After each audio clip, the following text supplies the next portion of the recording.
Developing tonight, some new reaction to the decision by two federal judges in Hawaii and in Maryland to reject the revised version of the travel ban. President Trump has vowed to fight on, even the Supreme Court, calling it a, quote, unprecedented judicial overreach. Trace Gallagher has details tonight from our West Coast newsroom. Hi, Trace. Hey, Martha, the only difference in these two federal rulings is the judge in Maryland, Theodore Chuang, only halted the travel ban from the 6 majority Muslim countries. He left the refugee travel ban intact. Judge Derek Watson in Hawaii halted the entire executive order. But instead of ruling solely on what was in the executive order, both of these federal judges based their decisions on statements Donald Trump made on the campaign trail, like this. Watch. Donald J. Trump is calling for a total and complete shutdown of Muslims entering the United States until our country's representatives can figure out what the hell is going on. The judges said those types of statements supported claims by the states that this travel ban amounted to religious discrimination. The judges also took into account comments made last month to Fox News by Trump policy advisor Stephen Miller, who said the new travel ban was fundamentally the same as the old travel ban. And it now appears that President Trump never wanted to rewrite his executive order to begin with. Watch.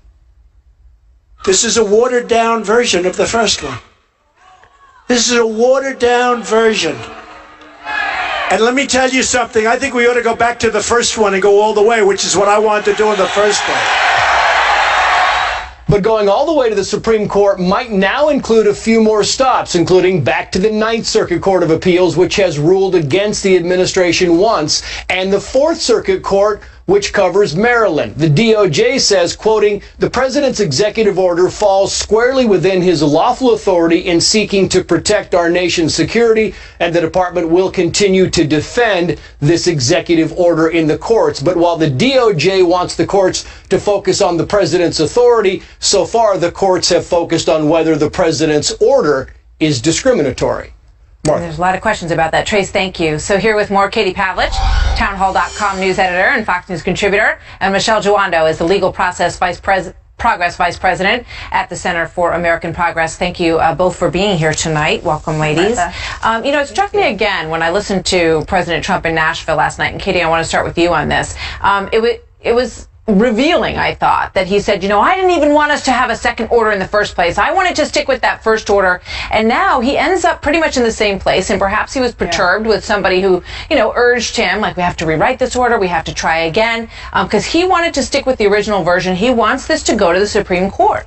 Mm-hmm. Yeah, I mean, after the first order was struck down, the administration repeatedly said from the White House that they were going to fight this and appeal the first decision. And then the advisors got involved and said, look, we should just issue another one, avoid the court fight. First, for the reason of it would expand past the 90-day temporary period. And second, because they thought that they would lose based on the arguments that were made the first time around. But the second time around, they did tailor it to the complaints from the court. And when you look at the way that these judges came up with their decision, they're not basing their decisions based on constitutionality. They're basing them on campaign statements. And as law professor Jonathan Turley, who is not a conservative, said this morning, there's a lot more case law to fall on the side of the president here than there is to fall on the side of campaign statements. Yeah, Michelle, that stuck out to me as well. Jonathan Turley and Alan Dershowitz both look at this and they say, there's a lot of essentially emotion around these judges' decisions,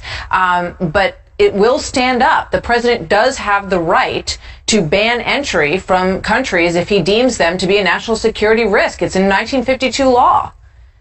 So, I think I've shared with you, Martha, my mother is a minister and my dad is an attorney. So my entire life I've been guided by two things, the law and our values. And the Constitution has made clear that this executive order is fundamentally un-American. I think no matter what law you refer to, and that's why you see these judges saying so clearly, it is a violation of our constitutional values. And that is why when when we see this as it continues to move through the many different district courts and appellate courts and potentially the Supreme Court, we are going to hear people say this is unconstitutional and it is a violation of our American values. But, just reading from the law, law says that it gives the president the power to suspend or impose restrictions on the entry of foreign nationals if it determines their entry would be detrimental to the interests of the United States. And these were the same countries, a similar group, that President Obama deemed to be a national security threat, Katie.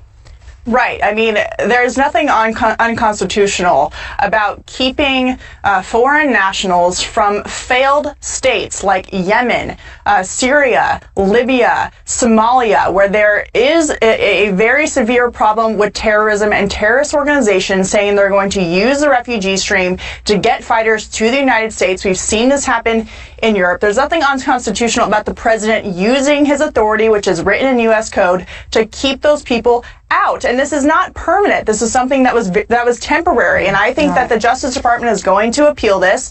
Attorney General Sessions has more of his team in place now. And so they're going to fight it. And I think that it'll come out on the positive side for the administration. Well, there's no doubt that campaign words can come back to haunt you. And that's what's happened in the first couple rounds here. Michelle and Katie, thank you very much.